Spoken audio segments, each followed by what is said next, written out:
नमो भगवते वासुदेवाय भक्तों।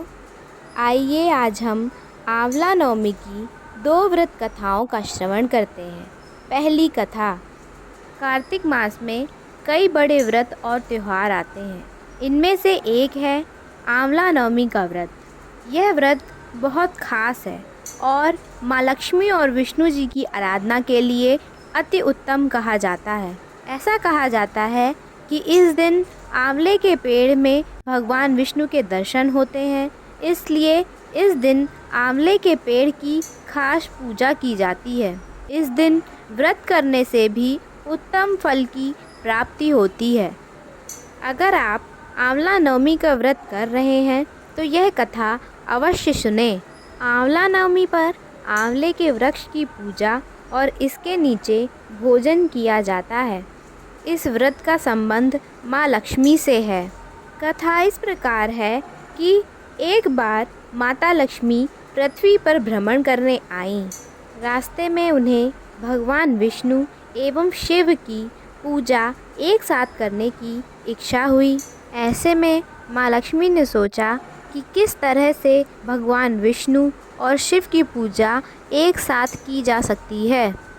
तभी उन्हें ख्याल आया कि तुलसी और बेल के गुण एक साथ आंवले में पाए जाते हैं। तुलसी श्री हरि विष्णु को अत्यंत प्रिय है और बेल भगवान भोलेनाथ को। अतः आंवले के वृक्ष को विष्णु और शिव का प्रतीक चिन्ह मानकर माँ लक्ष्मी ने आंवले के वृक्ष की पूजा संपन्न की। जिस दिन माँ लक्ष्मी ने पूजा की उस दिन नवमी तिथि थी और उसी दिन से इसे आंवला नवमी कहा गया। माँ लक्ष्मी की पूजा से प्रसन्न होकर श्री विष्णु और शिव प्रकट हुए। लक्ष्मी माता ने आंवले के वृक्ष के नीचे भोजन बनाकर विष्णु और भगवान शिव को भोजन कराया। इसके बाद स्वयं ने भोजन किया।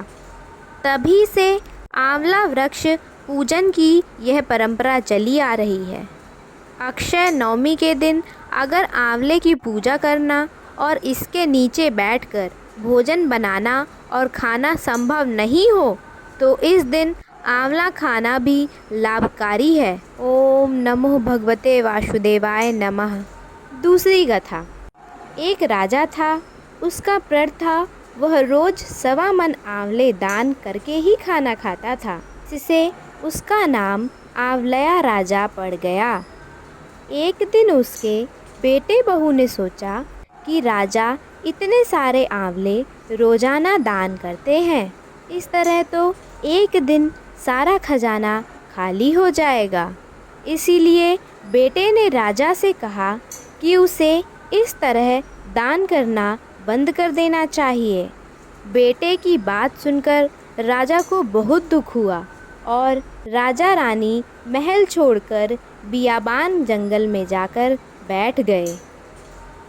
राजा रानी आंवला दान नहीं कर पाए और प्रण के कारण कुछ खाया नहीं। जब भूखे प्यासे 7 दिन हो गए तब भगवान ने सोचा कि यदि मैंने इसका प्रण नहीं रखा और इसका सत नहीं रखा तो विश्वास चला जाएगा। इसलिए भगवान ने जंगल में ही महल, राज्य और बाग बगीचे सब बना दिए और ढेरों आंवले के पेड़ लगा दिए।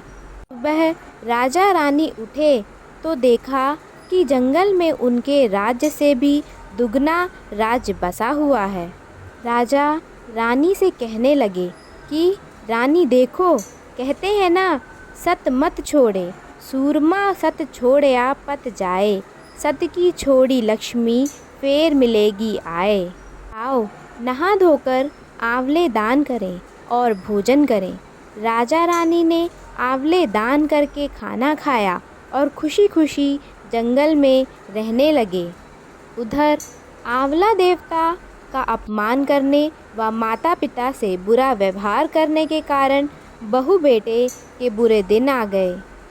राज्य दुश्मनों ने छीन लिया, दाने दाने को मोहताज हो गए और काम ढूंढते हुए अपने पिताजी के राज्य में आ पहुँचे।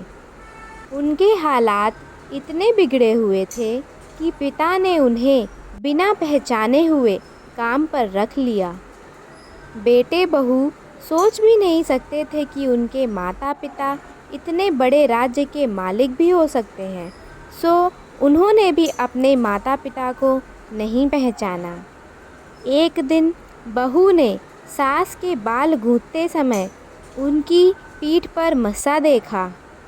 उसे यह सोचकर रोना आने लगा कि ऐसा मस्सा मेरी सास के भी था। हमने ये सोचकर उन्हें आंवले दान करने से रोका था कि हमारा धन नष्ट हो जाएगा। आज वे लोग न जाने कहाँ होंगे। यह सोचकर बहू को रोना आने लगा और आंसू टपक टपक कर सास की पीठ पर गिरने लगे। रानी ने तुरंत पलट कर देखा और पूछा कि तू क्यों रो रही है? उसने बताया, आपकी पीठ जैसा मस्सा मेरी सास की पीठ पर भी था। हमने उन्हें आंवले दान करने से मना कर दिया था, इसलिए वे घर छोड़कर कहीं चले गए हैं। तब रानी ने उन्हें पहचान लिया, सारा हाल पूछा और अपना हाल बताया। अपने बेटे बहू को समझाया कि दान करने से धन कम नहीं होता बल्कि बढ़ता है। बेटे बहू भी अब सुख से राजा रानी के साथ रहने लगे। हे भगवान, जैसा राजा रानी का सत रखा वैसा सबका सत रखना, कहते सुनते सारे परिवार का सुख रखना।